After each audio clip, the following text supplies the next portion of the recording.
La première lecture est dans Exode chapitre 20, versets 4 à 6. « Tu ne te feras pas de sculpture sacrée, ni de représentation de ce qui est en haut dans le ciel, en bas sur la terre, et dans l'eau plus bas que la terre. Tu ne te prosterneras pas devant elles, et tu ne les serviras pas, car moi, l'Éternel ton Dieu, je suis un Dieu jaloux. Je punis la faute des pères sur les enfants jusqu'à la 3e et la 4e génération de ceux qui me détestent, et j'agis avec bonté jusqu'à 1000 générations envers ceux qui m'aiment et qui respectent mes commandements. » Dans Romains chapitre 8, versets 28 à 30, « Nous savons que tout contribue au bien de ceux qui aiment Dieu, de ceux qui sont appelés conformément à son plan. En effet, ceux qu'il a connus d'avance, il les a aussi prédestinés à devenir conformes à l'image de son Fils, afin que celui-ci soit le premier-né d'un grand nombre de frères. Ceux qu'il a prédestinés, il les a aussi appelés. Ceux qu'il a appelés, il les a aussi déclarés justes. Et ceux qu'il a déclarés justes, il leur a aussi accordé la gloire. » Dans Philippiens chapitre 2, verset 4, dans Éphésiens chapitre 2, versets 4 à 10, et puis versets 20 à 22. « Dieu est riche en compassion. À cause du grand amour dont il nous a aimés, nous qui étions morts en raison de nos fautes, il nous a rendus à la vie avec Christ. C'est par grâce que vous êtes sauvés. Il nous a ressuscités et fait asseoir avec lui dans les lieux célestes en Jésus-Christ. Il a fait cela afin de montrer dans les temps à venir l'infinie richesse de sa grâce par la bonté qu'il a manifestée envers nous en Jésus-Christ. En effet, c'est par la grâce que vous êtes sauvés, par le moyen de la foi. Et cela ne vient pas de vous, c'est le don de Dieu. Ce n'est pas par les œuvres, afin que personne ne puisse se vanter. En réalité, c'est lui qui nous a fait. Nous avons été créés en Jésus-Christ pour des œuvres bonnes que Dieu a préparées d'avance afin que nous les pratiquions. Vous avez été édifiés sur le fondement des apôtres et prophètes, Jésus-Christ lui-même étant la pierre angulaire. C'est en lui que tout l'édifice, bien coordonné, s'élève pour être un temple saint dans le Seigneur. C'est en lui que vous aussi, vous êtes édifiés avec eux pour former une habitation de Dieu en esprit.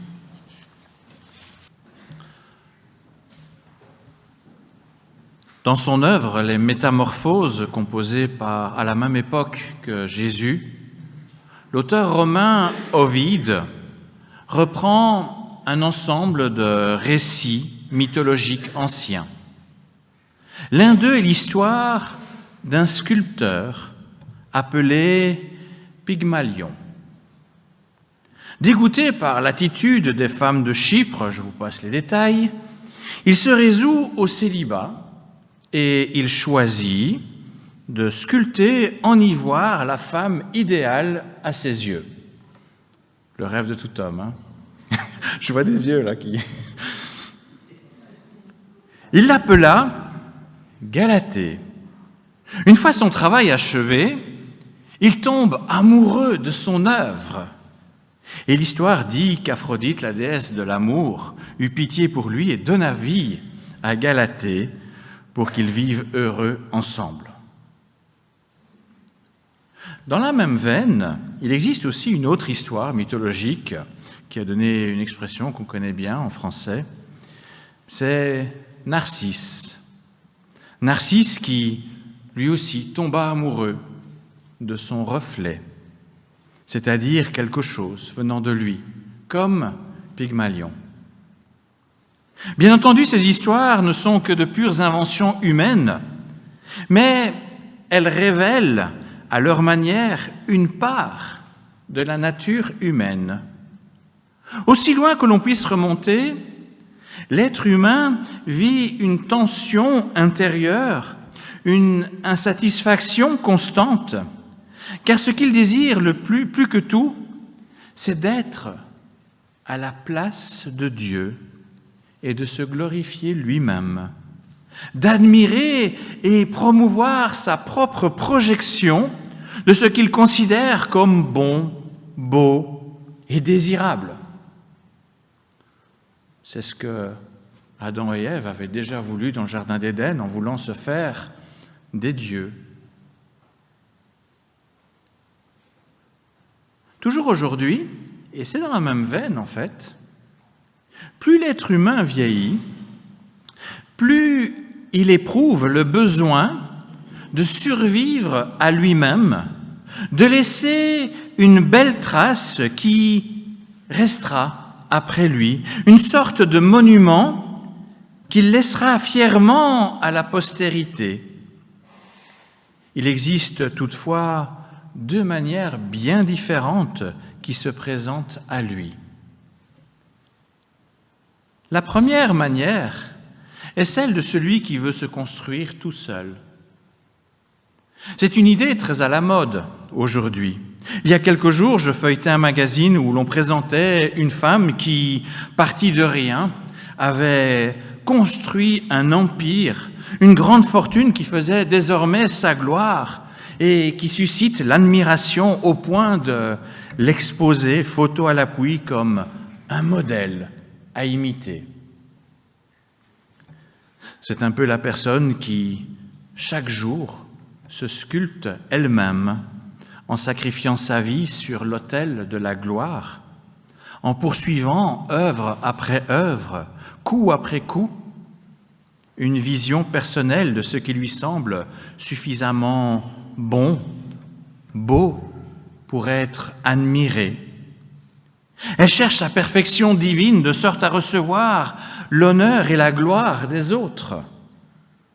C'est en fin de compte la religion des œuvres, l'espoir d'en faire assez pour mériter une place de gloire, une place au niveau divin, de devenir un Dieu. Mais que reste-t-il vraiment de tout cela quand le temps passe ? Même les plus belles statues s'égratignent, se cassent et restent mortes. Le miracle d'Aphrodite n'est que mirage. Tout cela n'est finalement qu'idolâtrie de soi-même, idolâtrie de ce qui reste sans vie, de nos projections, de ce qu'on veut pour nous-mêmes, de ce reflet pour Narcisse, de cette statue pour Pygmalion. Regardons à présent une seconde manière. Dans la Bible, on parle très peu des sculpteurs. Et c'est finalement assez logique puisque dans le Décalogue, comme nous l'avons lu tout à l'heure, Dieu demande explicitement de ne pas se faire de statues représentant des créatures de Dieu. Dans sa sagesse, il savait que dans sa folie, l'être humain allait choisir la statue plutôt que le Dieu véritable, tout simplement parce qu'il est invisible. Le Dieu insaisissable, c'est quelque chose que nous avons du mal. On ne peut pas le contrôler. La statue, on peut la porter, on peut la déambuler dans les rues, on peut l'habiller, on peut faire plein de choses. Pour autant, Dieu n'a pas interdit les sculpteurs. Au contraire, il a donné à certains son esprit afin de tailler la pierre avec intelligence et savoir, de sorte à construire le lieu saint. Et je pense, vous pouvez aller voir dans Exode 31, ce personnage de Betsalel, un homme rempli de l'Esprit de Dieu et qui sera au service de Dieu, bien sûr, mais de Moïse, pour construire le tabernacle. Le tabernacle, ce sera ce lieu saint, au milieu du peuple. Il y a, me semble-t-il, dans ce personnage, une préfiguration du Christ. Dans le désert, Dieu voulait bâtir un peuple pour manifester sa gloire aux nations, au monde entier. Et c'est aussi à quoi Christ a œuvré. Betsalel, avec l'aide de l'Esprit, a taillé des pierres pour construire le tabernacle, ce lieu représentant la présence glorieuse de Dieu au milieu de son peuple. Christ, avec l'aide de l'Esprit, vient lui aussi nous tailler à son image pour que nous devenions des pierres vivantes, pour être un temple saint et éternel qui rend témoignage à la gloire du Dieu vivant. Par son œuvre, Christ nous a taillés non seulement en ôtant la masse inutile, le péché, mais plus encore en nous donnant la forme qui sera utile à l'ensemble. Il ne faut pas que toutes les pierres aient la même taille. Il y a des pierres plus carrées, il y a des pierres avec peut-être des moulures, etc. Mais chaque pierre a sa place pour former un ensemble, pour former ce beau corps du Christ. Jésus est la pierre angulaire et nous sommes taillés à son image pour nous unir à lui, pour nous appuyer sur lui dans cet ensemble.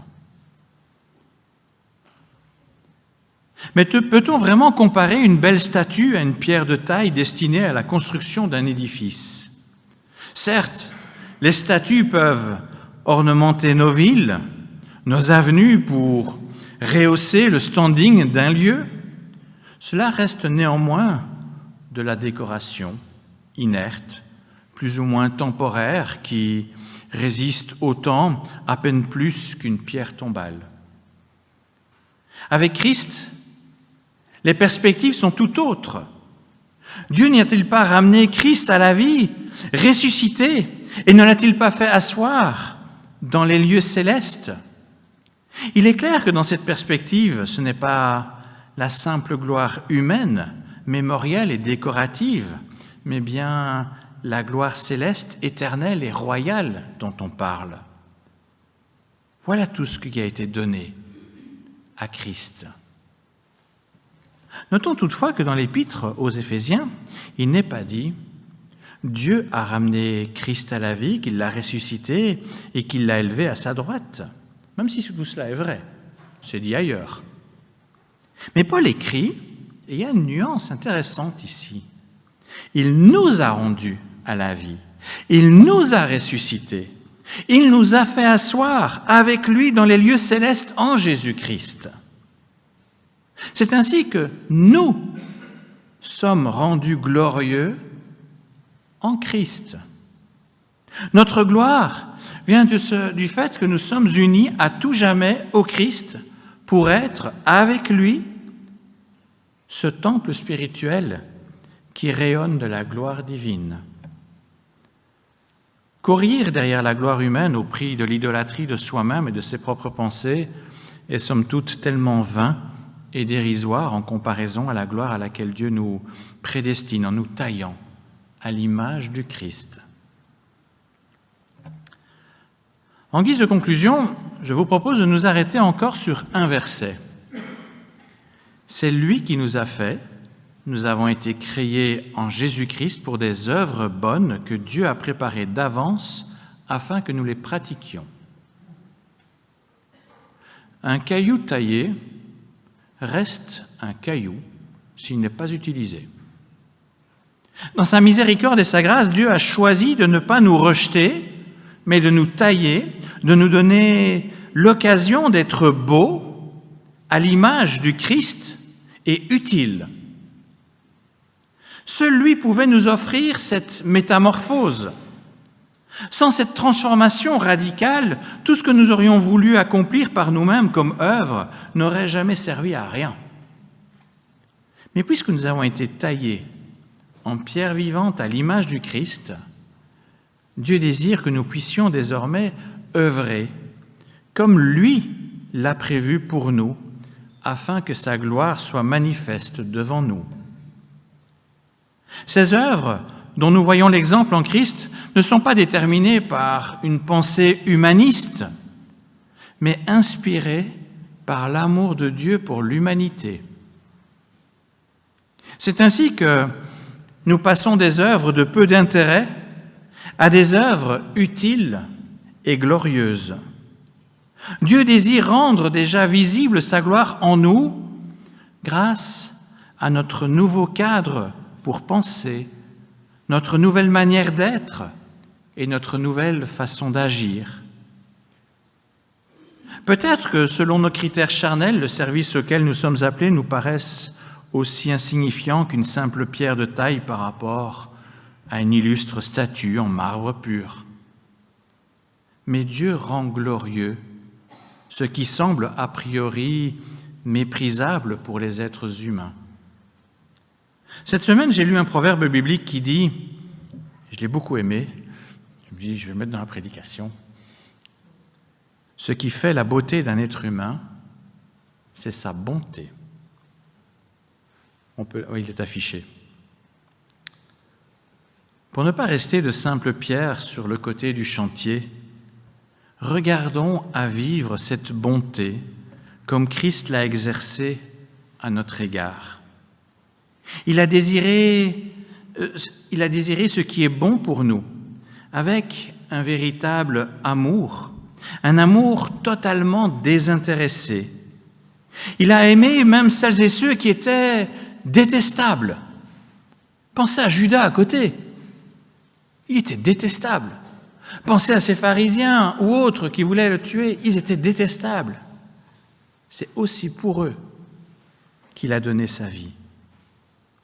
Il n'a pas hésité à se rendre disponible pour répondre aux besoins.